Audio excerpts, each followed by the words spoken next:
En 2015, les pays du monde entier s'étaient engagés à réduire leurs émissions en transformant l'économie en profondeur. L'accord de Paris pour le climat est accepté. 6 ans après, quelques progrès, mais les efforts des pays et des entreprises pour contenir le réchauffement climatique sont très insuffisants. Net zero by 2050, blah blah blah, net zero, blah blah blah, climate neutral, blah blah blah.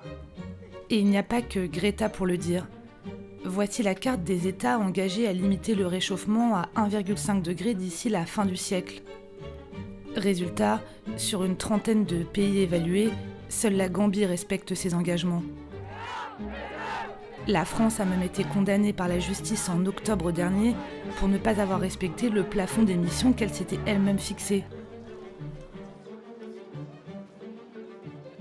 Une des causes principales, c'est l'addiction aux énergies fossiles. En 2019, elle représentait encore 80% de la consommation d'énergie mondiale. Ce chiffre n'a pas bougé en 10 ans. Comment expliquer ce retard ? Pour décarboner l'économie, les experts recommandent d'électrifier les transports et de verdir l'électricité. Elle émettait 40% du total des émissions mondiales de CO2 en 2018. Et un tiers de cette électricité dans le monde est produite avec du charbon, l'énergie la plus polluante.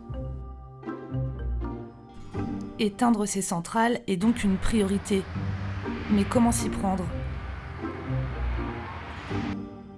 80% des centrales en construction se trouvent en Asie, où les besoins en électricité continuent d'augmenter. L'Inde et la Chine sont très dépendantes du charbon. Les récentes pénuries d'électricité dans le pays ont même poussé les autorités chinoises à augmenter la production de charbon ces dernières semaines. Le pays s'est engagé à ne plus construire de centrales à l'étranger, mais il est actuellement en train d'en bâtir plus de 360 sur son sol. Les énergies renouvelables sont souvent devenues moins chères que le charbon, mais ne sont pas aussi fiables pour assurer les besoins de la Chine. Arrêter ces centrales nécessite aussi un changement profond d'organisation, tandis que les maintenir coûte très peu cher. Comme pour la fermeture des mines de charbon en Occident, des secteurs entiers sont voués à disparaître. Et avec eux, des milliers d'emplois. La bonne nouvelle, c'est que les énergies renouvelables sont devenues la deuxième source de production d'électricité dans le monde. Plus d'un quart de l'électricité produite en 2019. Les énergies photovoltaïques et éoliennes ont vu leur prix dégringoler et se sont implantées partout. Elles sont donc plus utilisées que le gaz et le nucléaire, mais restent derrière le charbon. Cette transition énergétique a un coût, et c'est le frein principal au changement. Pour la réussir, les pays riches qui sont en grande partie responsables des émissions doivent donc aider financièrement les pays émergents. Il faudrait investir 3 450 milliards d'euros par an d'ici 2030, rien que pour transformer le secteur de l'énergie. C'est-à-dire le triple des investissements actuels. Beaucoup d'États ont multiplié les promesses. La Chine, la Russie et même l'Inde se sont engagés à atteindre la neutralité carbone dans les décennies à venir. Des entreprises aussi. Mais dans les faits, évaluer leur impact est compliqué. Prenons l'exemple des constructeurs automobiles. Le secteur mise sur les voitures électriques pour limiter ses émissions. Plusieurs grandes marques ne développent plus de moteurs à essence et des marques comme Volvo ou Jaguar seront bientôt 100% électriques. Mais dans les faits, les ventes de SUV ont explosé. Ces véhicules, plus gourmands en carburant, ont émis plus de CO2 en 2020 qu'en 2019. Autre exemple, le transport aérien. Le secteur s'est engagé à atteindre le zéro émission nette en 2050, mais projette d'accueillir 2 fois plus de passagers dans les airs.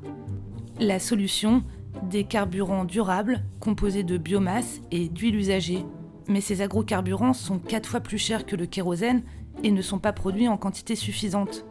Selon les chercheurs, il sera tout simplement impossible de contenir le réchauffement sans une diminution drastique du trafic aérien. Alors pour forcer les entreprises à réduire leur empreinte carbone, il y a une solution déjà connue. faire payer les émissions pour inciter ces entreprises à investir dans des technologies moins polluantes. Le problème, c'est le prix du carbone. La tonne de carbone devrait coûter entre 40 et 80 $ pour dissuader les entreprises d'utiliser des énergies fossiles. Dans les faits, elle coûte majoritairement moins de 10 $. L'Union européenne a été pionnière dans le domaine. Elle veut même élargir ce mécanisme au secteur des bâtiments et du transport routier. Mais la conséquence directe, c'est une augmentation du carburant et de l'électricité pour le consommateur. Et donc à terme, la crainte d'une crise sociale. 2020 a été marqué par une baisse spectaculaire des émissions de CO2. Pourtant, avec la reprise économique, elle devrait atteindre un nouveau niveau record en 2023. Pour l'éviter, les pays riches doivent aider les plus vulnérables à investir dans les énergies vertes et abandonner tout nouveau projet d'exploitation d'énergie fossile.